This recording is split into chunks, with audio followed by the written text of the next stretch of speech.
স্থানীয় সময় শনিবার ভোরে ইউক্রেন জুড়ে বড় ধরনের ক্ষেপণাস্ত্র ও ড্রোন হামলা চালায় রাশিয়া। উত্তর পূর্বাঞ্চলের সুমি অঞ্চলে দুটি গ্লাইড বোমা গণপরিবহন স্টপেজে আঘাত হানলে শিশুসহ বেশ কয়েকজন হতাহত হন। বিস্ফোরণে বাস, ব্যক্তিগত গাড়ি ও আশপাশের বহুতল ভবনও ক্ষতিগ্রস্ত হয়। একই সময় রাজধানী কিয়েভের সোলোমিয়ানস্কি, দারনিৎস্কি ও দিনপ্রভস্কিতে হামলায় বেশ কয়েকজন আহত হন। আগুন ধরে যায় বিভিন্ন গুদাম ও অফিস ভবনে। ইউক্রেনের প্রেসিডেন্ট ভলোদিমির জেলেনস্কি জানিয়েছেন, রাতে রাশিয়া ৬টি ব্যালিস্টিক এবং ১২১টি ড্রোন নিক্ষেপ করে। বিমান বাহিনীর দাবি, দুটি ক্ষেপণাস্ত্র এবং ১১১টি ড্রোন ধ্বংস বা ইলেকট্রনিকভাবে নিষ্ক্রিয় করা হয়েছে। তবে সরাসরি অন্তত ১১টি স্থানে হামলার তথ্য নিশ্চিত করেছে কিয়েভ। জেলেনস্কি আবারও বলেছেন, দেশের আকাশ প্রতিরক্ষায় বড় ধরনের ঘাটতি রয়েছে।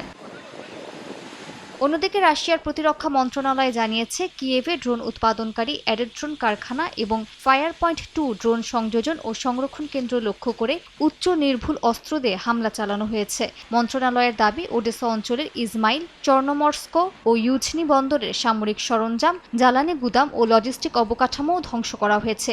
এটি রাশিয়ার বেসামরিক অবকাঠামোর ওপর ইউক্রেনের হামলার জবাব বলে দাবি মস্কোর। এদিকে মার্কিন প্রেসিডেন্ট ডোনাল্ড ট্রাম্প ইউক্রেনকে প্যাট্রিয়ট ক্ষেপণাস্ত্র তৈরির লাইসেন্স দেওয়ার ঘোষণা দিলেও যুদ্ধ চলাকালে সেই উৎপাদন শুরু হওয়ার সম্ভাবনা নেই বলে জানিয়েছে বার্তা সংস্থা রয়টার্স। প্রতিবেদনে বলা হয়েছে, নিরাপত্তা ঝুঁকির কারণে ক্ষেপণাস্ত্রগুলো সম্ভবত জার্মানি বা ইউরোপের অন্য কোনো দেশে তৈরি হবে। যুদ্ধ শেষ হওয়ার পর পুরো কার্যক্রম ইউক্রেনে স্থানান্তরের বিষয়টি বিবেচনা করা হতে পারে। মালিহা সুহরওয়ার্দী, সময় সংবাদ।